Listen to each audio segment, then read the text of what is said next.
Welcome back to What Arty Noobs with General Disturbance. Yes, it's a T67, the Tier 5 American turreted tank destroyer.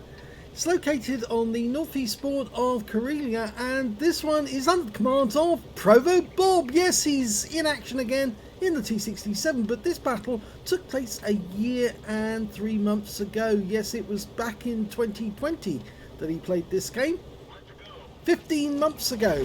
And I suddenly found it in the list of tank games that haven't yet been done. Thought I'd do it because he's already just had a game of the T67, and I thought I'd show you that yes, he still hasn't lost his fun side of actually playing this tank destroyer to actually gain kills on the enemy. It's not really seal clubbing as such, it's just he enjoys playing this particular tank destroyer, just as he enjoys playing the Excelsior and other tanks like the Valiant.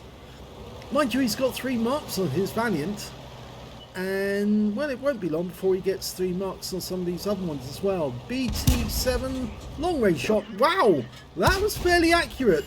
T67s normally aren't this accurate, and he's got his first kill there. Now, as you know, the T67 was given more rounds. It's actually now got 70. It used to have, I think it was about 50 or 52, something like that. Oh, now he got arsonist there, so obviously he set light to that M5 Stuart and he went up in flames. Also, notice the way he's parked himself. He's actually facing rear end towards the enemy, which means he can make a fast getaway if he needs to. So he's actually shooting over the engine deck.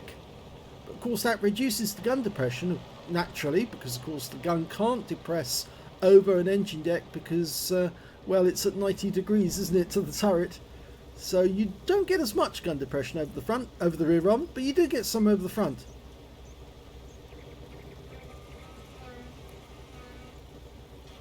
But it does mean he can pull away quickly, and that's the one thing that the T67 does have. It has speed, so it can shoot away from the enemy really fast. 61 kilometers an hour maximum speed forwards. It's not so great at turning the turret, but it is very good at fast speed. Well, you saw him just pull away there. He's trying to get closer to the enemy.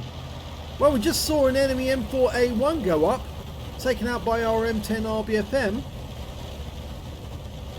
There's a number of tanks down the south pass at the moment, but I think ProvoBob's going to see if he can attack these ones here, the DW2, the Panzer IV Aslains H and the Type 95. All of them have got very thin armour, but he's loading the premium ammo when he only needs to fire standard ammo, because these things have got virtually no armour whatsoever, so they'll easily get penetrated. Yeah, it's wasting premium ammo.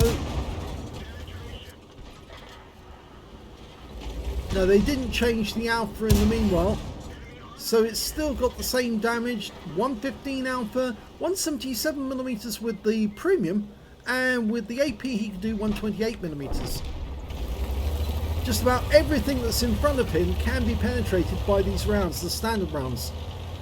The Type 95 is very vulnerable, so if he goes around the other side, he's only got to deal with the Panzer IV, but the Type 95's gone, so he can now go after this guy, and one more shot to kill, and he gets him. So third kill.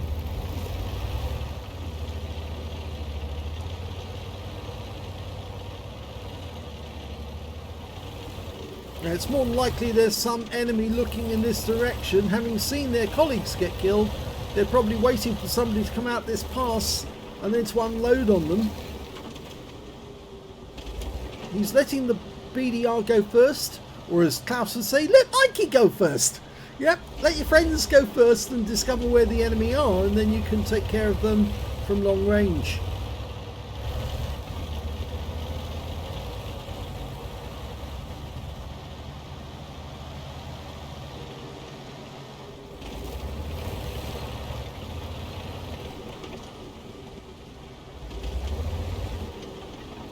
No sign of them yet. There's a Valiant somewhere around. Now with the Valiant he might need the premium ammo actually, because that does have very thick armour on the front of the vehicle. And in fact, the Valiant's been spotted.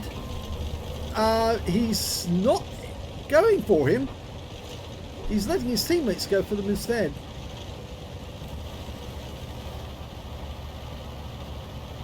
I think he's decided he's needed back at the cap because there's no one defending the south approach now other than the M10RBFM. Yeah, he suddenly realised the Valiant is in sight, but it's too late now. He's too far away and the Valiant is behind cover. He needs to get to a position where he can defend the cap area.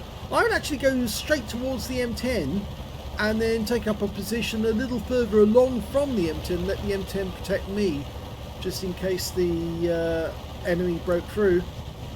Of course, the best way to defend the cap is a rolling defense, when you actually just keep firing and moving back, firing, moving back. And the enemy BK has gone down. But we do know there's a T1 Heavy, an M10 RBFM and a T34 in the group that was attacking from that direction. So it's likely that they're still around. Okay, so we've reached our own Arty. He's an AMX-13AM, and there's the enemy. The T-34's in sight. Okay, this is where the gun depression comes in really handy. First shot in, it's a hit, low roll. Second is a high roll. He's firing this direction, but he can't see us. High roll again. And he gets a kill shot with the next one. I thought it was going to be two shots there, but no, he got him with the next one. So that's one of them out the way, and he's now got 4 kills. Still got the potential to earn a Top Gun, even to earn a Radley's.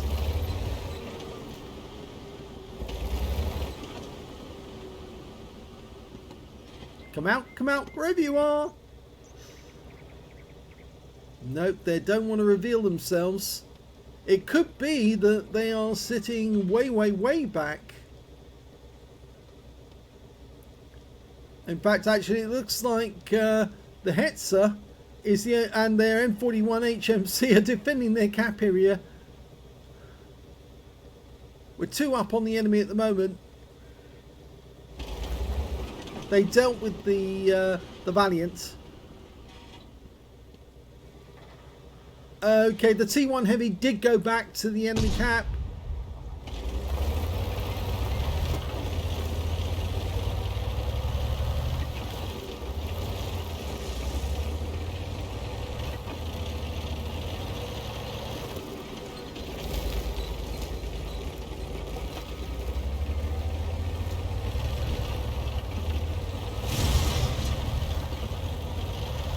Yep. You can't win a battle on your side though. Well, this wreck makes a fairly good defensive position, and we're still waiting for the appearance of the Matilda and the M10 RBFM. Their T1 Heavy is actually doing quite a good job, and there's only the Valiant left of our team that attacked the enemy cap area. In fact, they've now equalled the scores, so we were 2 up, now we're equal, and now we're 1 down. Yep, they just killed the Valiant at the other end. Now, normally at this stage I'd say hold the line, stay in this area, because it looks like the enemy is going to have to make an approach towards the cap, and the best way to defend is actually, as I said, that rolling defense. So wait for the enemy to appear, attack them, fall back, so just outside their view range,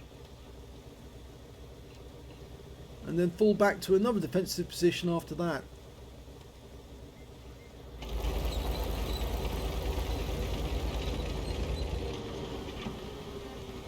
Now again, looking over the rear of that engine deck,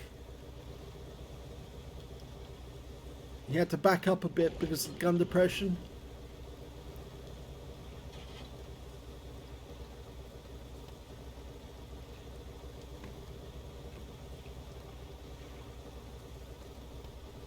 Yeah, trouble is that some of them are more than likely to come straight through the swamp area towards our cap area. They know what we've got.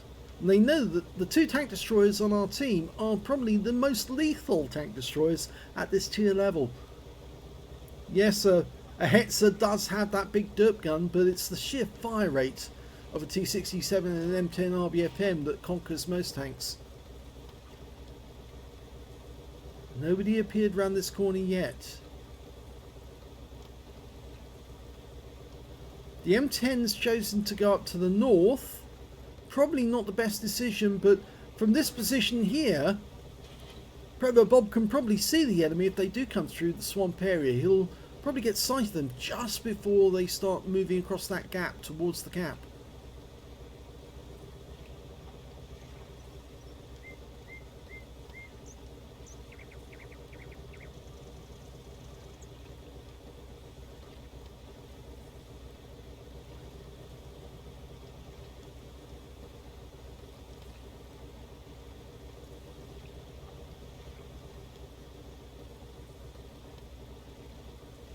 Still nothing in sight. They've got plenty of time. There's no need to worry about that.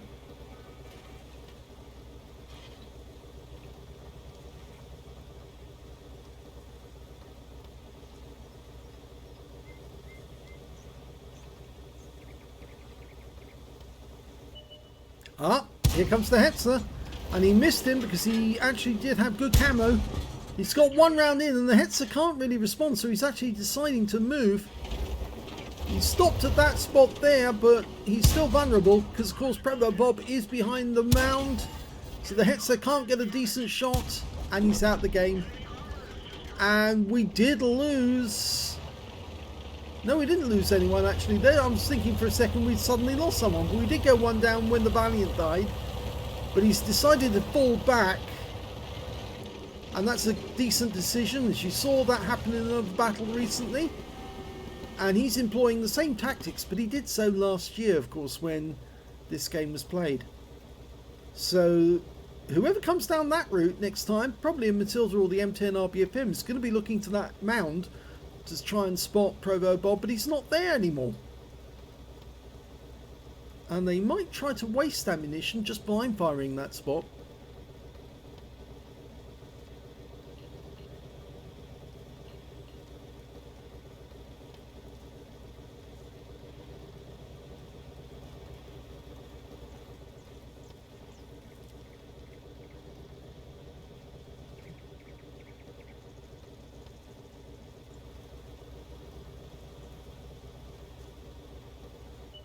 Oh, they've been spotted and they were coming the other route.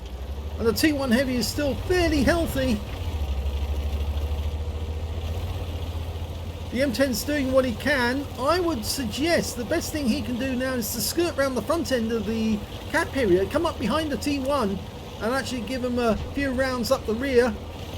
The M10's doing a great job because, of course, he's got more alpha. Okay, he's getting as close as he can with the gun depression. Use the grass. Now he can do it. Gets a hit, but the Matilda's there nearby. That's good. He's getting shots on these. He's using his premium ammo to make sure every shot counts. The Matilda's in the cap. It's not helping him much though because he is getting reset. He's pulled back out the cap now. Here comes the T1. He does get one round into us, but this should be the kill shot. Yes, he gets him. Now, just get that Matilda. And then there's only one left, the M10. He gets the Matilda. So that's 7 kills. When he killed the T1, he managed to get his top gun. Now he just needs the M10 RBFM, and he's got a Radley's. Trouble is, where's the M10? At least these are 2 shots, so the M10's going to have to get a couple of shots into him, but the trouble is we're running out of time now, so we can't cap to win this game. It has to be a kill or nothing. Even if we can get 2 over the other end of the map, I think we will be out of time for 2 to cap, and we certainly can't rely on the AMX to come with us. And that's the 1 minute hooter. Okay, he's abandoning caution. Oh, he's found him! He goes in, and he goes for the ram kill, and unfortunately it kills ProvoBob, and it doesn't damage the M10, who's actually got slightly sturdier construction on his hull. So that was unfortunate that that ram kill failed, because he lost the chance to get his Radleys. But I think it's a fairly certainty that we're going to win if we can get the kill on that M10. But our M10's holding back.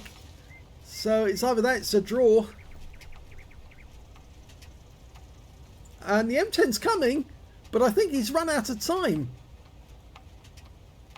He's left it too late.